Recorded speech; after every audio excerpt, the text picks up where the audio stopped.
कहानी की शुरुआत में हम देखते हैं कि कुछ अजीब से क्रीचर समुद्र के पानी से निकलकर शहर की तरफ बढ़ रहे हैं, जिसे पैरासाइट का नाम दिया गया है। फिर हम एक आदमी को देखते हैं जो अपनी वाइफ के साथ सो रहा होता है और तभी वही एलियन पैरासाइट आकर उस आदमी के कान में घुस जाता है। उस पैरासाइट के कान में घुसते ही वो आदमी तड़पने लगता है, लेकिन फिर कुछ देर बाद वो आदमी शांत होकर सो जाता है। इसके बाद हमें शिंची नाम का एक लड़का दिखाया जाता है जो कानों में हेडफोन लगाकर गाने सुन रहा होता है और तभी एक और एलियन पैरासाइट आकर उसके कान में घुसने की कोशिश करता है, लेकिन शिंची ने कानों में हेडफोन लगाए होते हैं, जिस वजह से वो पैरासाइट शिंची के कान में घुस नहीं पाता। और जब उस पैरासाइट को कान से अंदर जाने का रास्ता नहीं मिलता, तब वो शिंची के नाक के जरिए अंदर जाने लगता है, लेकिन नाक में किसी चीज के घुसने की वजह से शिंची की आंख खुल जाती है और शिंची उस पैरासाइट को पकड़कर दूर फेंक देता है। मगर अब भी वो पैरासाइट शिंची की तरफ बढ़ने लगता है, इसलिए शिंची डर के मारे एक बुक उठाकर उस पैरासाइट को मारने की कोशिश करता है, लेकिन तभी वो पैरासाइट उसके हाथ पर काटकर उसके हाथ के अंदर घुस जाता है और उसके हाथ से उसकी बॉडी की तरफ आगे बढ़ने लगता है। ये देखकर शिंची घबरा जाता है और वो जल्दी से एक रस्सी उठाकर अपने हाथ को कसकर बांध लेता है ताकि वो पैरासाइट उसकी बॉडी में आगे न बढ़ सके। लेकिन वो पैरासाइट उसके हाथ के अंदर होने की वजह से शिंची को तकलीफ होने लगती है, जिस वजह से वो जोर से चिल्लाने लगता है और शिंची की चिल्लाने की आवाज सुनकर उसकी मॉम उसके पास आती है। तब शिंची अपनी मॉम से कहता है कि मेरे हाथ में कोई कीड़ा घुस गया है, लेकिन जब शिंची की मॉम उसका हाथ चेक करती है तो अंदर कुछ भी नहीं होता। यह देखकर शिंची की मॉम को लगता है कि शिंची मजाक कर रहा है, इसलिए वो वहां से चली जाती है। लेकिन यहाँ शिंची सोच में पड़ जाता है कि आखिर वो कीड़ा कहाँ चला गया। अगली सुबह शिंची जब ब्रेकफास्ट कर रहा होता है, तब उसे अपने राइट हैंड यानी कि जिस हाथ में वो पैरासाइट अंदर घुसा था, वो हाथ शिंची को काफी अजीब सा महसूस होता है। इसके बाद हम उस आदमी को देखते हैं जिसके कान के अंदर पैरासाइट घुस गया था। वो आदमी काफी अजीब सा बिहेव कर रहा होता है और उसकी आंखें टेढ़ी मेढ़ी होने लगती हैं, जैसे वो अपनी बॉडी पर कंट्रोल खो चुका हो। इसके बाद वो आदमी अपनी वाइफ के पास जाता है और तभी अचानक उसका मुंह एक बड़े क्रीचर की तरह खुल जाता है, जिसके अंदर कई सारी आंखें थीं। अब इससे पहले कि उसकी वाइफ कुछ समझ पाती, तभी वो आदमी अपनी वाइफ का सिर एक ही झटके में खा जाता है। यहाँ हमें पता चलता है कि यह पैरासाइट इंसान के कान से होते हुए उसके दिमाग पर कब्जा कर लेते हैं और फिर उस इंसान की बॉडी को अपनी मर्जी से कंट्रोल करने लगते हैं। अब हम फिर से शिंची को देखते हैं जो कि अपनी गर्लफ्रेंड के साथ स्कूल जा रहा था, लेकिन आज शिंची का बिहेवियर थोड़ा बदला हुआ था और उसके जिस हाथ में पैरासाइट घुसा था, उस हाथ पर उसका कोई भी काबू नहीं था। वो हाथ अजीब तरह से शिंची की गर्लफ्रेंड को छूने लगता है और फिर अचानक शिंची की गर्लफ्रेंड का प्राइवेट पार्ट पकड़ लेता है। ये देखकर शिंची की गर्लफ्रेंड उससे नाराज होकर चली जाती है। अब शिंची जब क्लास में बैठता है तो उसका इरेजर गलती से नीचे गिर जाता है और शिंची जब उसे उठाने लगता है तो वो इरेजर को उठा नहीं पाता, क्योंकि वो इरेजर उससे कुछ दूरी पर होता है। लेकिन तभी अचानक उसका हाथ लंबा होकर इरेजर को उठा लेता है। ये देखकर शिंची हैरान हो जाता है और उसे कुछ समझ नहीं आता कि आखिर उसके साथ यह क्या हो रहा है। क्लास से छुट्टी मिलने के बाद जब वो अपने फ्रेंड के साथ बास्केटबॉल खेल रहा होता है, तब शिंची काफी दूर से बिल्कुल सीधा बास्केट रिंग में बॉल डाल देता है। ये देखकर उसके सभी दोस्त हैरान रह जाते हैं और शिंची के साथ साथ उसके सभी दोस्तों को भी समझ नहीं आता कि आखिर ये इसने कैसे किया। अब शिंची परेशान होकर जब घर आता है तो वो इसके बारे में इंटरनेट पर रिसर्च करने लगता है, लेकिन उसे इस बारे में कोई भी इंफॉर्मेशन नहीं मिलती। और तभी अचानक उसके हाथ से एक आंख बाहर आती है, पर शिंची के देखते ही वो आंख फिर से हाथ के अंदर चली जाती है। यह देखकर शिंची घबरा जाता है और वो एक चाकू उठाकर अपने हाथ के उस जगह को काटने वाला होता है जिस जगह से आंख बाहर आई थी, लेकिन तभी उसका हाथ एक बड़े से सांप में बदलकर उसे डराने लगता है और फिर उसका हाथ एक छोटे क्रीचर में बदल जाता है। शिंची बहुत ज्यादा घबराया हुआ होता है और वो अपने हाथ से पूछता है कि तुम कौन हो। तब उसका हाथ उसी की बात को रिपीट करते हुए कहता है कि तुम कौन हो। अब शिंची रोते हुए खुद से कहता है कि यह मेरे हाथ को क्या हो गया है। तब वो क्रीचर शिंची की बातों को दोहराने लगता है और फिर वो शिंची को बताता है कि मैंने तुम्हारा हाथ खा लिया है। वहीं दूसरी तरफ हम उसी आदमी को देखते हैं जिसने अपनी वाइफ के सर को खा लिया था और अब वो आदमी टीवी के सामने बैठकर इंसानों की भाषा सीखने लगता है। साथ ही हम देखते हैं कि इस आदमी ने अपनी बीवी की बॉडी को पूरी तरह से खा लिया है। अगले दिन सुबह जब शिंची नींद से उठता है तो वो देखता है कि वही क्रीचर जो कि उसके हाथ से जुड़ा हुआ है, वो उसका लैपटॉप और बुक्स पढ़ते हुए इंसानों के तौर तरीके सीख रहा है। यहाँ शिंची उस क्रीचर से कहता है कि मैं हॉस्पिटल जाकर अपना हाथ कटवा दूंगा और तुम्हें अपने आप से अलग कर दूंगा। ये सुनकर वो क्रीचर कहता है कि ऐसा करने से मैं तो तुमसे अलग हो जाऊंगा, लेकिन तुम अपना एक हाथ खो दोगे और मुझे पता है कि तुम ऐसा कभी नहीं करोगे। यहाँ वो क्रीचर शिंची से कहता है कि मैं तो तुम्हारी पूरी बॉडी पर कब्जा करने की कोशिश कर रहा था, लेकिन फिर तुमने अपने हाथ को रस्सी से बांधकर मुझे आगे जाने से रोक दिया। इसलिए अब मैंने सिर्फ तुम्हारे हाथ पर ही कब्जा कर रखा है और अब हम दोनों एक दूसरे के साथ जुड़ चुके हैं। साथ ही वो क्रीचर शिंची से कहता है कि तुम परेशान मत हो, मैं तुम्हें कोई भी नुकसान नहीं पहुंचाऊंगा, क्योंकि अगर तुम्हें कुछ हो गया तो मैं भी मर जाऊंगा। अब यहाँ शिंची का भी थोड़ा बहुत डर दूर हो गया था और शिंची उस क्रीचर से पूछता है कि तुम्हारा नाम क्या है। तब वो क्रीचर कहता है कि तुम मुझे मिकी बुला सकते हो। अब शिंची जब स्कूल जाता है तो वहाँ मिकी ढेर सारे बुक्स पढ़ता है, जिससे वो इंसानों के बारे में और भी ज्यादा जानने लगता है। मिकी बहुत ही ज्यादा इंटेलिजेंट होता है। जैसे ही शिंची क्लासरूम से बाहर आता है तब मिकी पास वाले क्लास में स्टूडेंट को फाइट की प्रैक्टिस करते हुए देखकर उनसे फाइटिंग स्किल्स सीख लेता है। अब इसके बाद शिंची पेंटिंग क्लास में पेंटिंग बना रहा होता है और शिंची अपने उस क्रीचर वाले हाथ से अपनी गर्लफ्रेंड का एक बहुत ही प्यारा पेंटिंग बना लेता है।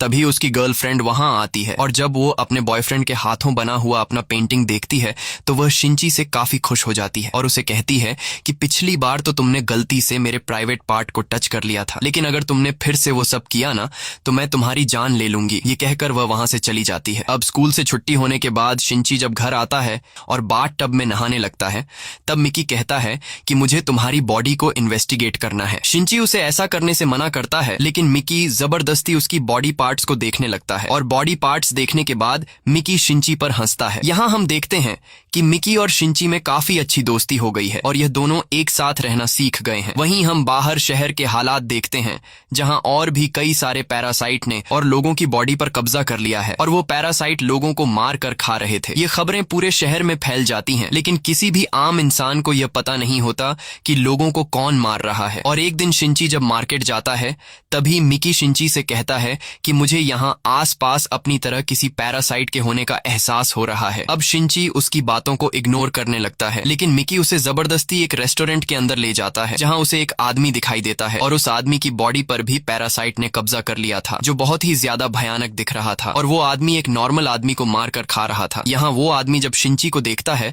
तो उसे एहसास हो जाता है कि शिंची के शरीर में भी एक पैरासाइट है, इसीलिए वो आदमी शिंची को इंसानों का मीट खाने के लिए देता है, लेकिन शिंची उसे खाने से मना कर देता है। ये देखकर उस आदमी को पता चल जाता है कि शिंची की बॉडी में जो पैरासाइट है उस पैरासाइट का शिंची की बॉडी पर पूरा कंट्रोल नहीं है और वो पैरासाइट सिर्फ उसके हाथ से जुड़ा हुआ है। ये पता चलते ही वो आदमी शिंची को मारने का सोचता है, लेकिन उसके सोचने से पहले ही शिंची के हाथ से जुड़े पैरासाइट यानी मिकी को पता चल जाता है कि यह आदमी अब शिंची को मारने वाला है। इसलिए मिकी शिंची से कहता है कि यह आदमी तुम्हें मार देगा, इसलिए जल्दी से यहाँ से भागो। ये पता चलते ही शिंची बाहर निकलने की कोशिश करता है, लेकिन उससे दरवाजा नहीं खुल पाता। तभी वो आदमी शिंची के पास आता है और वो आदमी अपना एक हाथ काटकर मिकी से कहता है कि तुम शिंची के हाथ को छोड़कर मेरे हाथ पर आ जाओ। लेकिन मिकी और शिंची में अच्छी दोस्ती हो गई थी और मिकी को शिंची की बॉडी पसंद थी, इसलिए मिकी उस आदमी के हाथ पर जाने से इनकार कर देता है। यह देखकर उस आदमी को गुस्सा आ जाता है और वो आदमी शिंची पर हमला करने लगता है, लेकिन यहाँ मिकी शिंची की जान बचाने के लिए उस पैरासाइट से फाइट करता है और क्योंकि मिकी ने शिंची के स्कूल में स्टूडेंट को फाइट करते हुए देखा था, इसीलिए मिकी उसी मूव का इस्तेमाल करके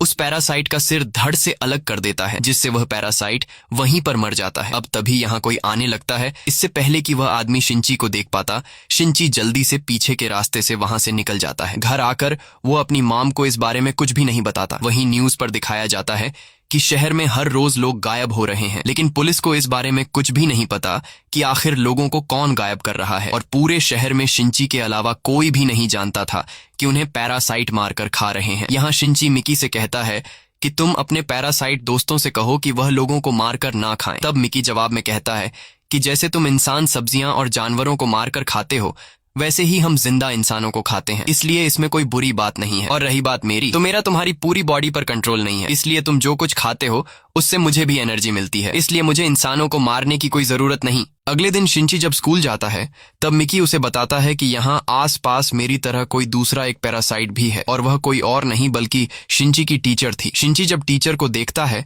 तो उसे पता चल जाता है कि हमारी ये टीचर एक पैरासाइट है और यही टीचर भी समझ जाती है कि शिंची के साथ एक पैरासाइट जुड़ा हुआ है। अब स्कूल से छुट्टी होने के बाद टीचर शिंची को अपने पास बुलाती है और उससे कहती है कि तुम्हें मुझसे डरने की जरूरत नहीं, मैं यहाँ स्कूल में इसलिए आई हूँ ताकि मैं इंसानों के तौर तरीके को सीखकर इंसानों के बीच घुल मिलकर रह सकूं। साथ ही वो बताती है कि मैंने एक दूसरे पैरासाइट के साथ मिलकर खुद को प्रेग्नेंट कर लिया है, ताकि ये पता चल सके कि दो पैरासाइट के मिलने से जो बच्चा पैदा होगा वो इंसान होगा या फिर कोई पैरासाइट। इसके बाद वह टीचर शिंची को दो और पैरासाइट से मिलवाती है, जिनकी बॉडी पर पैरासाइट ने कब्जा कर लिया था। इनमें से एक हाई स्कूल का स्टूडेंट था और दूसरा एक पुलिस ऑफिसर था। टीचर शिंची से कहती है कि हमारा 3 लोगों का ग्रुप है जो एक दूसरे को हर एक बात की खबर देते हैं, ताकि हम सब इंसानों के बीच छुप कर रह सकें। और टीचर शिंची से कहती है कि तुम्हें भी हमारे ग्रुप को ज्वाइन कर लेना चाहिए, लेकिन शिंची इनके ग्रुप के साथ मिलकर काम करने से इनकार कर देता है। तब टीचर शिंची से कहती है कि ठीक है, अगर तुम्हें हमारे ग्रुप को ज्वाइन नहीं करना तो तुम्हारी मर्जी, लेकिन हमारे बारे में किसी को भी पता नहीं चलना चाहिए। अगर तुमने हमारे बारे में किसी को बताया कि हम पैरासाइट हैं तो हम तुम्हें जिंदा नहीं छोड़ेंगे। ये कहकर वो तीनों वहां से जाने लगते हैं, लेकिन जाने से पहले वह पुलिस ऑफिसर शिंची को काफी अजीब नजरों से देखता है। अब यहाँ मिकी शिंची को बताता है कि टीचर में जो पैरासाइट है वह एकदम शांत है। मैंने आज तक उसकी तरह शांत पैरासाइट कभी नहीं देखा, लेकिन जो पुलिस ऑफिसर है उसमें मुझे थोड़ा बहुत गड़बड़ नजर आया, इसलिए तुम पुलिस ऑफिसर से अलर्ट रहना। और जब शिंची वापस अपने घर आ रहा होता है तभी रास्ते में उसके सामने वही पैरासाइट पुलिस ऑफिसर आ जाता है। पुलिस ऑफिसर शिंची पर काफी गुस्सा होता है, क्योंकि उसे पता चल गया होता है कि कुछ दिन पहले उस रेस्टोरेंट में जो पैरासाइट मारा गया था उसे शिंची ने मारा था। इसीलिए वह पुलिस ऑफिसर शिंची को मारने के लिए उस पर हमला करता है, लेकिन मिकी पुलिस ऑफिसर के हमले को रोककर शिंची को बचा लेता है। इसके बाद मिकी उस पुलिस ऑफिसर से फाइट करता है। यहाँ इन दोनों के बीच काफी तगड़ी फाइट होने लगती है, और जब मिकी और वह पुलिस ऑफिसर लड़ रहे होते हैं तब शिंची समझदारी से काम लेते हुए आगे बढ़कर अपने दूसरे हाथ से उस पुलिस ऑफिसर के पेट में एक लोहे का रॉड घुसा देता है, जिससे पुलिस ऑफिसर की बॉडी से खून बहने लगता है। अब क्योंकि यह पैरासाइट एक इंसान की बॉडी में था, इसीलिए पुलिस ऑफिसर की बॉडी कमजोर होने की वजह से वो पैरासाइट भी कमजोर होकर वहीं पर गिर जाता है। इसके बाद शिंची सीधा वापस अपने घर की तरफ जाने लगता है। यहाँ इस पुलिस ऑफिसर की बॉडी ज्यादा खून बहने की वजह से काम करना छोड़ गई होती है, इसलिए उस पुलिस ऑफिसर की बॉडी में जो पैरासाइट होता है वो बॉडी से बाहर आ जाता है और अब वो एक नई इंसान की बॉडी की तलाश में होता है। तभी उस रास्ते से शिंची की मॉम गुजरती है और इस पुलिस ऑफिसर की बॉडी का पैरासाइट शिंची की मॉम की बॉडी के अंदर चला जाता है। वहीं घर में शिंची बहुत ज्यादा उदास बैठा होता है, क्योंकि आज उसने एक आदमी को मार दिया है, इसलिए वो खुद को गिल्टी फील कर रहा होता है। लेकिन तभी मिकी शिंची को वार्न करते हुए कहता है कि उस पुलिस ऑफिसर वाला पैरासाइट फिर से हमारी तरफ आ रहा है। ये सुनकर शिंची परेशान हो जाता है और कहता है कि उस पुलिस ऑफिसर को तो हमने मार दिया था, लेकिन पता नहीं वो फिर से कैसे जिंदा हो गया। अब खुद को बचाने के लिए शिंची एक चाकू लेकर एक कोने में छुप जाता है और तभी शिंची की मॉम घर के अंदर आ जाती है। शिंची की मॉम काफी अजीब सा बिहेव कर रही होती है। ये देखकर मिकी समझ जाता है कि उस पुलिस ऑफिसर वाला पैरासाइट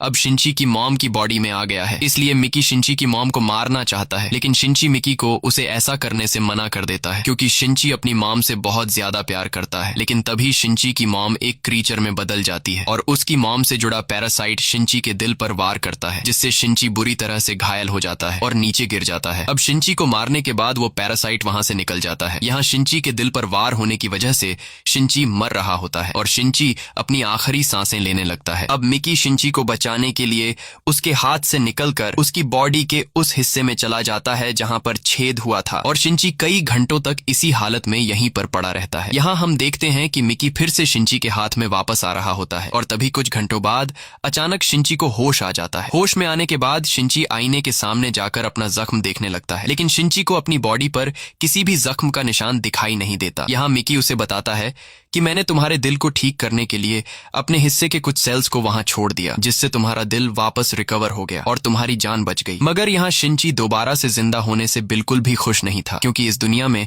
सिर्फ उसकी मॉम उसके साथ थी, लेकिन अब वो भी एक पैरासाइट के कब्जे में है।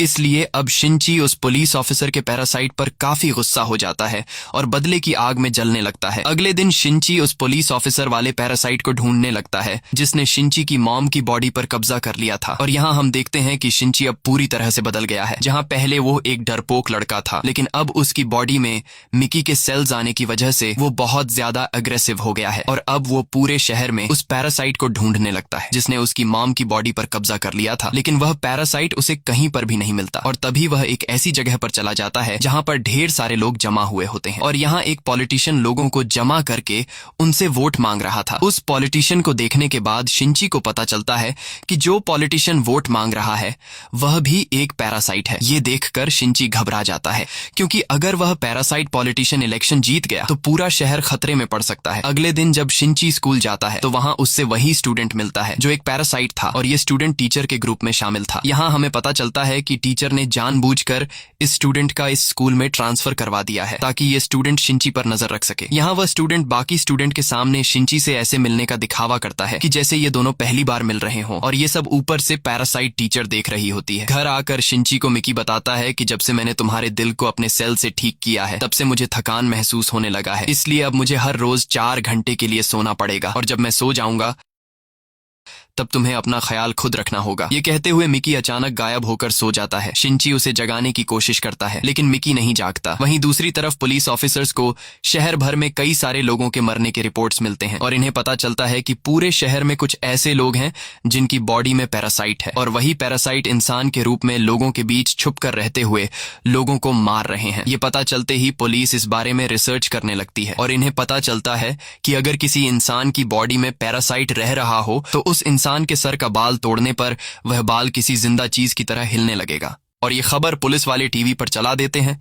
जिससे हर एक शहरी को पैरासाइट को पहचानने का तरीका मिल जाता है। और फिर अगले ही दिन हम स्कूल में देखते हैं कि वो स्टूडेंट जो एक पैरासाइट है उसकी सभी लड़कियां पेंटिंग बना रही होती हैं, जिसमें शिंची की गर्लफ्रेंड भी शामिल होती है। तभी एक लड़की मजाक में उस स्टूडेंट का सर से बाल खींचकर तोड़ देती है, और तभी वो बाल टेढ़ा मेढ़ा होकर किसी जिंदा चीज की तरह हिलने लगता है। ये देखकर वो लड़की घबरा जाती है, और वहां पर मौजूद सभी लड़कियों को पता चल जाता है कि ये स्टूडेंट एक पैरासाइट है। साथ ही उस पैरासाइट स्टूडेंट को भी पता चल जाता है कि मेरा राज खुल चुका है, इसीलिए अब वो अपने असली रूप में आता है और लड़कियों पर हमला कर देता है। यहाँ सभी लड़कियां शोर मचाने लगती हैं, और लड़कियों की आवाज सुनकर शिंची उन्हें बचाने के लिए दौड़ता है। वहीं वो पैरासाइट टीचर भी समझ जाती है कि मैंने जिस पैरासाइट स्टूडेंट को शिंची पर नजर रखने के लिए रखा था उसका राज खुल चुका है। अब यहाँ क्लासरूम में शिंची की गर्लफ्रेंड हिम्मत जुटाकर कुछ केमिकल के बोतल उठाकर सीधा उस पैरासाइट के मुंह में फेंक देती है, जिससे वो पैरासाइट जलने लगता है और पूरी तरह से बेकाबू हो जाता है, जिसके बाद वो यहाँ वहाँ हमले करने लगता है। अब कुछ देर बाद जब शिंची वहाँ पहुँचता है तो वहाँ उस पैरासाइट ने कई लड़कियों को मार दिया था, और अब वो पैरासाइट शिंची की गर्लफ्रेंड के पीछे लगा हुआ था। ये देखकर शिंची दौड़ते हुए जाकर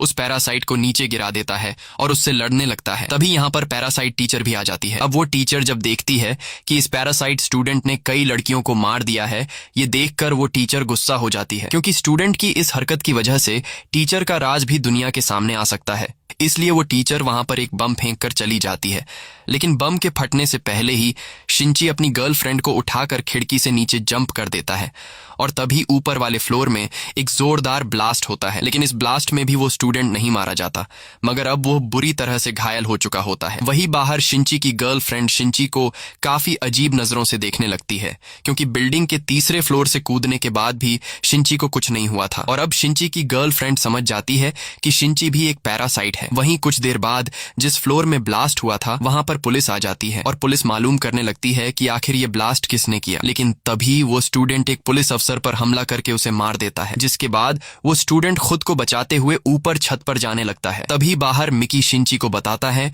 कि वो स्टूडेंट अभी भी जिंदा है और उसने और भी कई लोगों को मार दिया है। तब शिंची मिकी से पूछता है कि वो अब कहाँ है, जिस पर मिकी उसे बताता है कि वो स्टूडेंट इस वक्त स्कूल की छत पर है। ये पता चलते ही शिंची स्कूल के पास वाले बिल्डिंग के छत पर चला जाता है, और मिकी से एक कमान बनाकर सीधा उस पैरासाइट स्टूडेंट को तीर मारता है, जिससे उस स्टूडेंट की मौत हो जाती है। इसके बाद शिंची सीधा उस पैरासाइट टीचर के पास जाता है और उससे पूछता है कि तुम्हारे ग्रुप में एक पुलिस ऑफिसर था, वो इस वक्त कहाँ होगा। तब टीचर बताती है कि उसे तो तुमने मार दिया है, जिस पर शिंची कहता है कि उसे मैंने मार तो दिया है, लेकिन उस पुलिस ऑफिसर के पैरासाइट ने मेरी मॉम की बॉडी पर कब्जा कर लिया है, इसलिए अब मैं उस पैरासाइट को मारना चाहता हूँ। तब टीचर शिंची को एक एड्रेस दे देती है और कहती है कि तुम्हें तुम्हारी माँ का पैरासाइट यहाँ पर मिल जाएगा। एड्रेस मिलते ही शिंची सीधा उस जगह पर जाता है जहाँ उसकी मॉम रहती है, और कुछ ही देर बाद ये दोनों एक दूसरे के आमने सामने आ जाते हैं। यहाँ हम देखते हैं कि उसकी मॉम की आंखों में कोई भी इमोशंस नहीं है। उस पैरासाइट ने उसकी मॉम को पूरी तरह से कंट्रोल में ले लिया है। अब जैसे ही इन दोनों के बीच फाइट स्टार्ट होने वाली होती है, तभी मिकी को नींद आ जाती है और मिकी शिंची से कहता है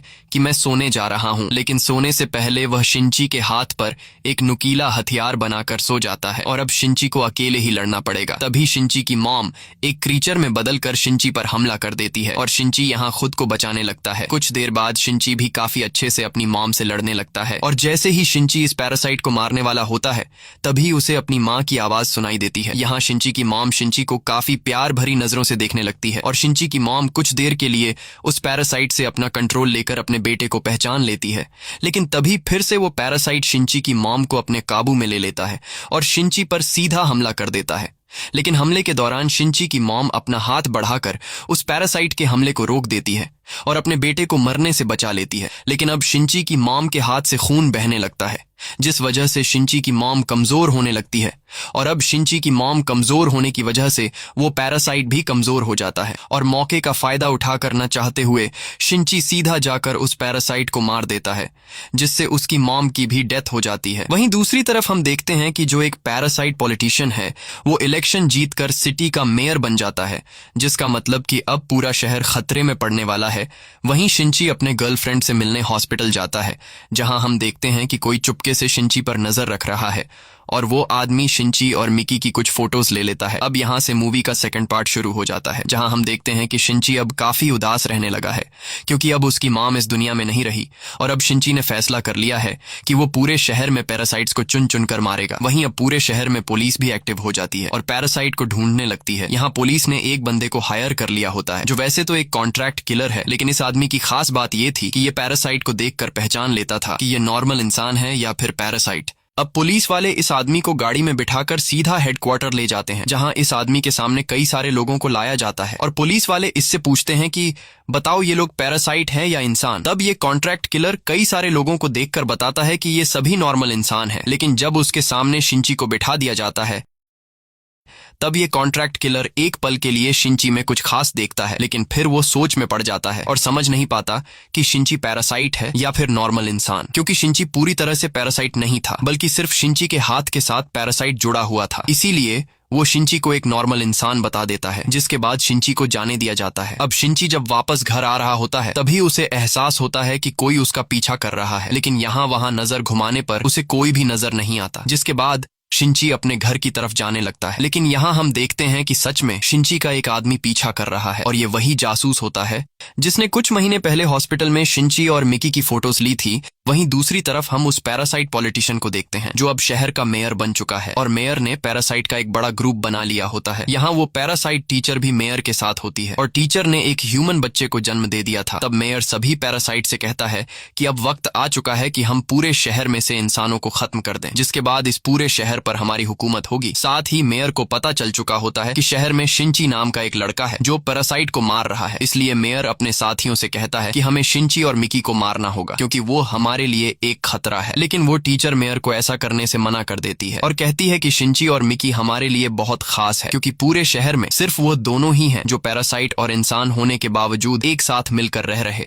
यहाँ हम देखते हैं कि टीचर इंसानों का साथ दे रही है और वो इंसानों को मारना नहीं चाहती थी क्योंकि अब वो एक ह्यूमन बच्चे की माँ बन चुकी है और एक माँ बनने के बाद टीचर के अंदर भी ह्यूमन इमोशंस आने लगे थे। लेकिन यहाँ मेयर को टीचर की बातें बिल्कुल पसंद नहीं आती और मेयर सीधा एक पैरासाइट के पास जाता है। ये कोई आम पैरासाइट नहीं बल्कि इस आदमी के पास 5 पैरासाइट होते हैं और इसकी बॉडी में 5 पैरासाइट होने की वजह से ये आदमी पूरे शहर का सबसे खतरनाक पैरासाइट है।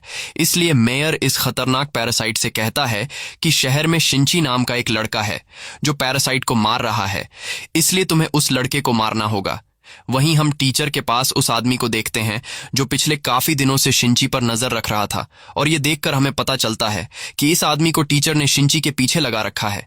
ये आदमी टीचर को शिंची और मिकी की कुछ फोटोज दिखाता है और कहता है कि शिंची पूरे शहर के लिए एक खतरा है, इसलिए हमें उसके बारे में पुलिस को बता देना चाहिए, पर टीचर उसे ऐसा करने से मना कर देती है। यहाँ हम देखते हैं कि ये आदमी टीचर को पसंद करने लगा है, लेकिन उसे पता नहीं है कि टीचर भी एक पैरासाइट है। अब वो जासूस आदमी जब घर आता है तो हम देखते हैं कि इस आदमी की एक बेटी भी है और ये आदमी अपनी बेटी से बहुत ज्यादा प्यार करता है। वहीं दूसरी तरफ शिंची की गर्लफ्रेंड को दिखाया जाता है जो शिंची से नाराज है क्योंकि शिंची ने उससे ये बात छुपाई थी कि वो एक पैरासाइट से जुड़ा है। इसलिए शिंची की गर्लफ्रेंड उससे नाराज होकर वहां से चली जाती है। अब शिंची जब घर वापस आ रहा होता है तभी रास्ते में वो जासूस उसका पीछा करने लगता है और जल्द ही शिंची को पता चल जाता है कि यह आदमी मेरा पीछा कर रहा है। ये पता चलते ही शिंची उस आदमी को पकड़ लेता है और उसे डराकर पूछता है कि बताओ तुम्हें मेरा पीछा करने को किसने कहा है। तब वो जासूस टीचर का नाम लेता है। ये सुनकर शिंची उस जासूस से कहता है कि तुम जिस औरत के लिए जासूसी कर रहे हो वो खुद भी एक पैरासाइट है, बल्कि वो तो पैरासाइट की लीडर है। लेकिन शिंची की इस बात पर उस जासूस आदमी को यकीन नहीं होता, इसीलिए शिंची टीचर के पास जाता है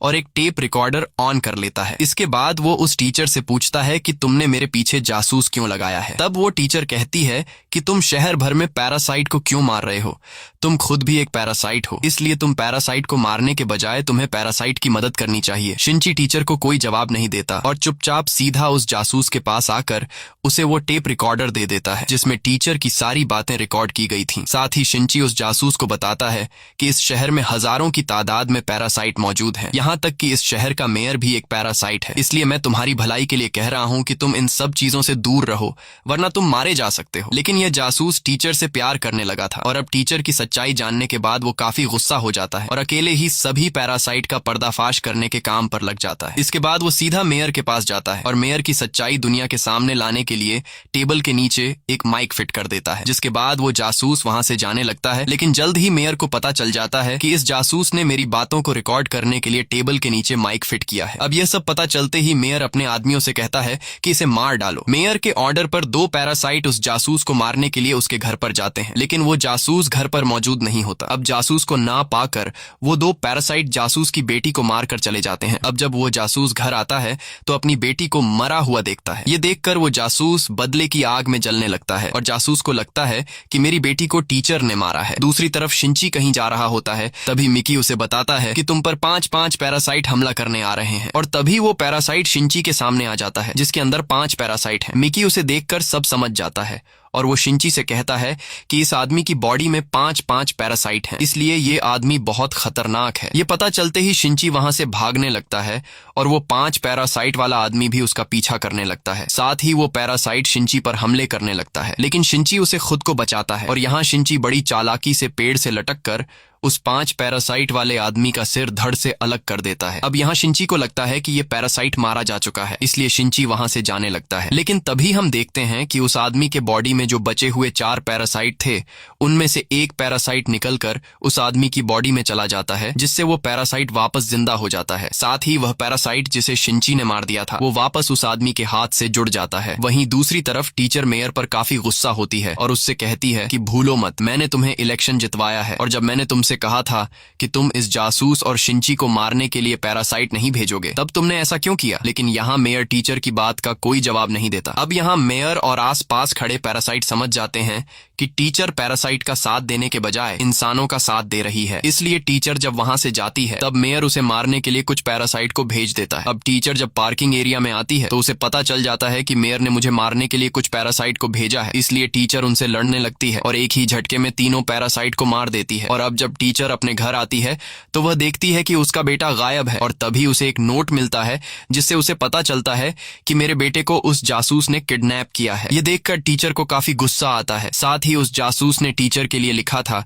कि मैं शहर के पास वाले ब्रिज पर खड़ा हूँ। ये पता चलते ही टीचर तुरंत उस तरफ निकल पड़ती है और कुछ ही देर बाद टीचर उस ब्रिज पर पहुंच जाती है जहां वो उस जासूस को देख लेती है और तभी वहां पर शिंची भी पहुंच जाता है। यहाँ वो जासूस बच्चे को ब्रिज से नीचे गिराने लगता है, तब शिंची और टीचर उसे ऐसा करने से मना करते हैं और देखते ही देखते वहां पर लोगों की भीड़ जमा हो जाती है। साथ ही पुलिस भी वहां पर पहुंच जाती है। वहीं दूसरी तरफ पुलिस को पता चल चुका था कि मेयर ने सिटी हॉल में कई सारे पैरासाइट को छुपा कर रखा है, इसीलिए पुलिस की एक बड़ी टीम मेयर को मारने के लिए जाने लगती है। साथ ही पुलिस पूरे शहर में पैरासाइट को ढूंढने लगती है और मशीन से लोगों को स्कैन करने लगती है। जैसे ही पुलिस को पता चलता है कि यह आदमी पैरासाइट है, तब पुलिस उस आदमी को साइड पर ले जाकर मार डालती है और इस तरह से पुलिस कई सारे पैरासाइट को मार देती है। अब जब पुलिस की एक बड़ी नफरी सिटी के मेयर के पास पहुंचती है, तब मेयर बहुत सारे लोगों के बीच स्पीच दे रहा होता है और मेयर इंसानों के बजाय पैरासाइट की सेफ्टी की बातें करता है। ये सब सुनकर पुलिस बिना सोचे समझे मेयर को गोलियों से छलनी कर देती है। अब जब पुलिस पीछे मुड़कर देखती है तो वहां पर वही पैरासाइट खड़ा होता है जिसके अंदर 5 पैरासाइट थे। इस पैरासाइट को देखते ही पुलिस उस पर फायरिंग शुरू कर देती है, लेकिन वह पैरासाइट एक शील्ड बनाकर खुद को बचा लेता है। वहीं दूसरी तरफ लोगों की भीड़ में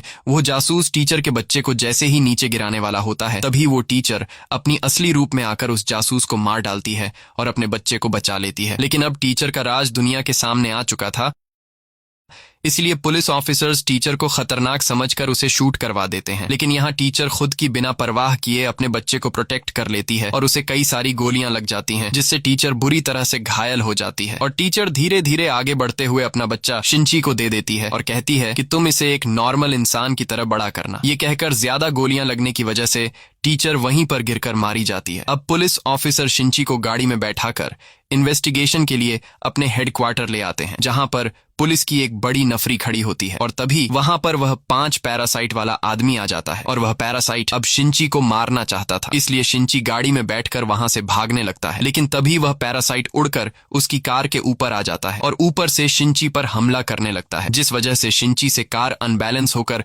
ब्रिज से नीचे गिर जाती है। लेकिन गाड़ी के ब्लास्ट होने से पहले ही मिकी शिंची को ऊपर खींचकर उसकी जान बचा लेता है। इसके बाद शिंची अपनी जान बचाने के लिए जंगल की तरफ भागने लगता है, लेकिन वह पैरासाइट इतनी आसानी से शिंची को कहां जाने देने वाला था और वह भी शिंची का पीछा करते हुए जंगल में पहुंच जाता है। यहाँ मिकी शिंची से कहता है कि जब तक मैं तुम्हारे साथ जुड़ा रहूंगा तब वह पैरासाइट हमें आसानी से ढूंढ लेगा, इसलिए अगर तुम्हें अपनी जान बचानी है तो हम दोनों को अलग होकर इस पर हमला करना पड़ेगा, नहीं तो अगर हम दोनों एक साथ रहे तो वह हमें ढूंढ कर मार देगा। शिंची को मिकी की बात ठीक लगती है, इसलिए ये दोनों अलग हो जाते हैं और अब वो पैरासाइट शिंची को ढूंढते हुए जंगल के बीचों बीच पहुंच जाता है और यहाँ चुपके से मिकी उस पैरासाइट पर हमला कर देता है।